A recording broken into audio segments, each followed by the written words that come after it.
যদি আপনি মনে করেন যে রাসূলের অভিশাপ নিয়ে কবরে গিয়ে আপনি প্রশ্নের উত্তর দিতে পারবেন, তাহলে আমি বলবো যে আপনি মঙ্গল গ্রহে চলে যান, এই পৃথিবীতে থাকার দরকার নেই। এত বোকা লোকের পৃথিবীতে থাকার দরকার নাই।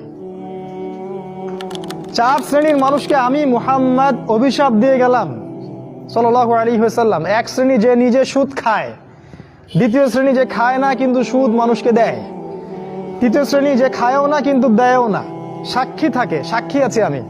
4 নাম্বার খায়ও না, দেয়ও না, সাক্ষীও থাকে না, লিখে রাখে, কাতেব।